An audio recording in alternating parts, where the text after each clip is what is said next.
trying to be the best version of yourself. That's what the mentality means. It means every day you're trying to become better. And it's a constant quest. It's an infinite quest. So starting at the age of 2, when I first started playing the game, and on and on and on, I always ask questions. I always try to get better every single day. At 2, I could dribble a basketball. I could shoot a basketball on the Nerf hoop at the house. And I would go to practice with my father. I would observe my father. I'd sit and watch games with him. I just constantly looked for things to learn from. I'm very observant. I think the greatest fear you face is yourself, because we all have dreams, and it's very scary sometimes to accept the dream that you have. And it's scarier still to say, okay, I want that. It's scary because you're afraid that if you put your heart and soul into it and you fail, then how are you going to feel about yourself, right? So being fearless means putting yourself out there and going for it. No matter what, go for it. Not for anybody else, but for yourself. Kept shooting and practicing. And I got a chance to let out the steam of disappointing my teammates and millions of fans. I got a chance to let all that out instead of bottling it up and envision that moment over and over and over and over and over. That was a huge summer for me because I felt like everybody had written me off after those air balls. You start with, what do you want your game to be? What would make your game most unstoppable or hard to deal with? And now you work backwards from there. And you start building it one piece at a time, one move at a time, one counter at a time. So when I came off, after I was done, I sat down, and of course I still heard the ball bouncing. I look down, I'm like, this guy's still working out? So he was working out. Like, it looks like he was in a dead sweat when I got here. And he's still going. And it's not like his moves are nonchalant or lazy. He's doing like game moves, you know? I sit there and I unlace my shoes. I'm like, I want to see how long this goes. So I sit out there and watch. Another 25 minutes. And he got done. I said, okay, I think I've seen enough. Go play, you know, come back, get in the sauna, get ready for the game. That game, he drops 40 on us, okay? And after the game is over, I'm like, I have to ask this guy. Like, I have to understand, like, why he works like that. Right. So after the game is over, I'm like, hey, Kobe, like, why were you in the gym for so long? He's like, because I saw you come in. and I wanted you to know that it doesn't matter how hard you work, that I'm willing to work harder than you. Wow. You inspired me to be better. Right. And it was the first time I started to see this level of competitiveness where I said, I need to start doing more. Right. Wow.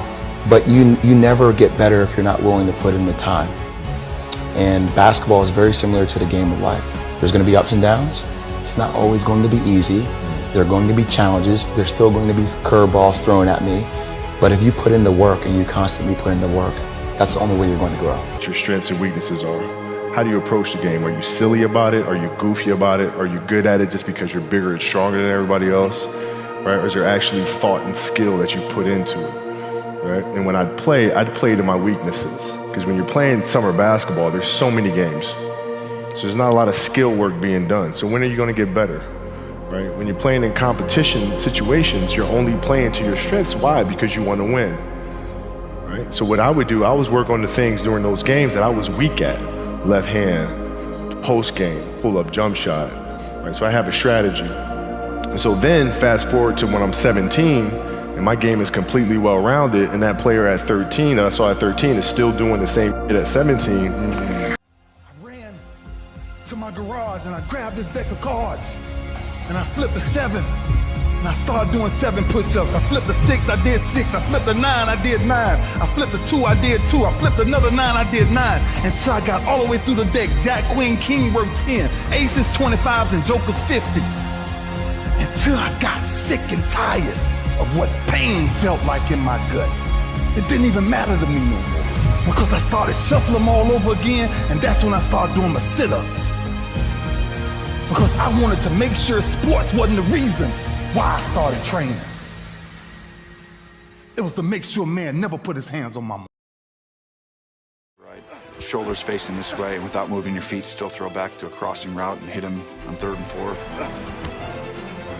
I couldn't sleep. There was this insatiable desire to figure this out. I call it like a joyful obsession. Oh, what a pretty pass. Easy touchdown.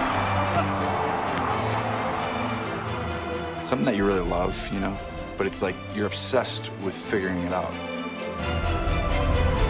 And so when I say that, I would throw football every day of the year, 365 days a year, probably 2 times in that day, 2 different sessions, probably 100 of those days. Woo! And then at night into the couch just to feel it come off your fingertips over and over. And when I found it, the game got easier.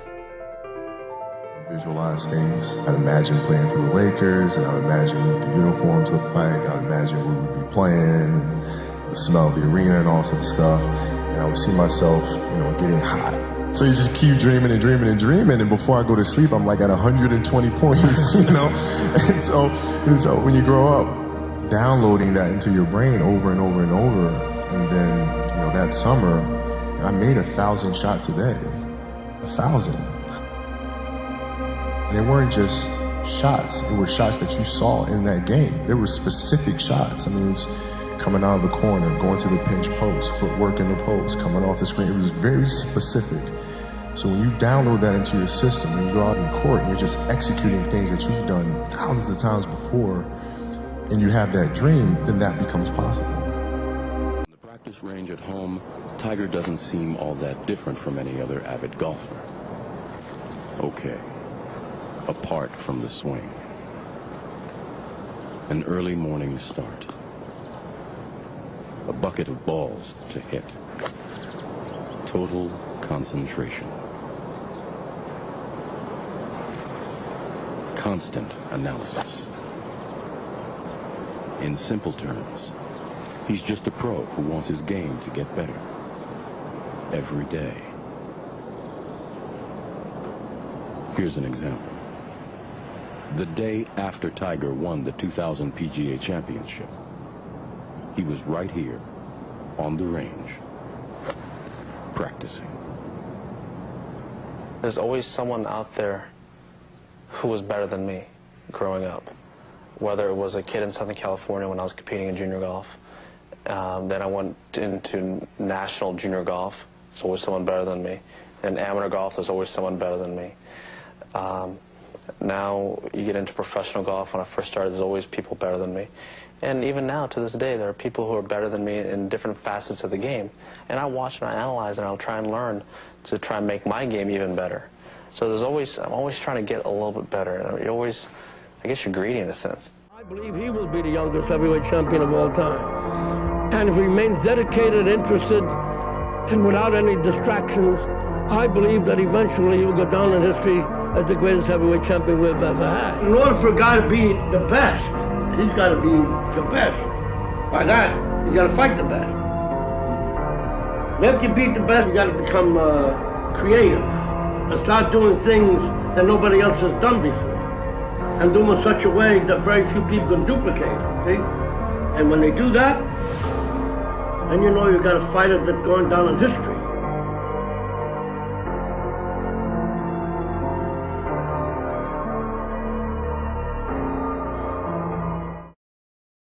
Beating you down and telling you what you can't do, with the world echoing, you're average. You can never be great. I'm asking you today to take the challenge. The challenge to be greater than you were yesterday. The challenge to fall down and get up when the world is kicking you and telling you you're not a man or you're not great. I'm asking you a question. How many times are you willing to get up when life knocks you down? How much fight do you got in your body when your heart doesn't have that much blood pumping in it? That's the question. So I ask you again, how many times will you stand up? That's why kings rise. To show an example to the world and say, young king, follow me. Young queen, follow me. So I'm asking you a question. When school gets so hard, are you gonna quit? When that bully keeps trying to bully you, are you gonna let the world crumble you? Are you gonna fight back? It's time to stand up. It's time to stand up. Not one time, not two times, not three times. I'm talking about every time life knocks us down. It's time to stand up. A blade does not become strong until it's been through the fire several times. And this is just your first or second time through the fire. And there's a lot of hammer work that has to take place. And then you're going to have to go back in the forge again. And it's hot and it melts you down and you're uncomfortable. And then life is going to pull you out and it's going to put you on the anvil and it's going to hammer on you some more. And you're going to say, what, am I done yet? No. You've got a lot more forge time left. You've got a lot more hammer blows left. And it takes time. Embrace the process. You say, Dwayne, what process? Life. Embrace the journey and the process of life. What if? A lot of times I'll be in a 200-mile run or something like that, and I'm all jacked up. Body's broken, mind's broken, spirit's broken.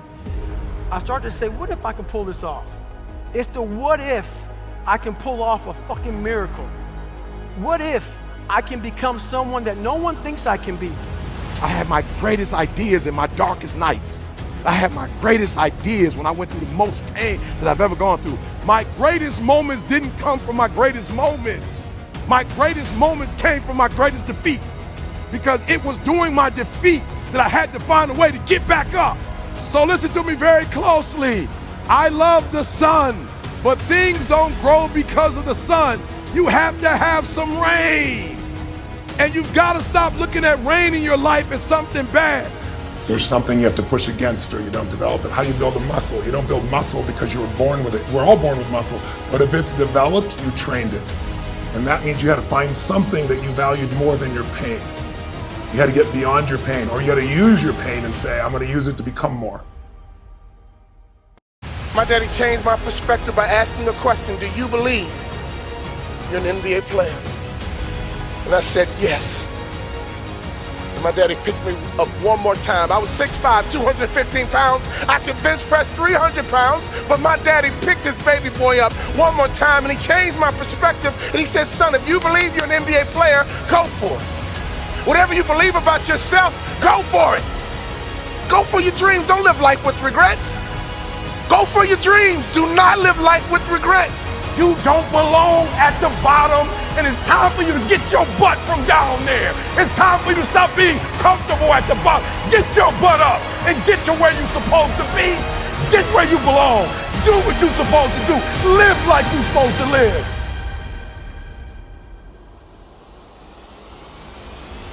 Get back up. As much as you enjoy success, you ought to enjoy setbacks. Get your butt up.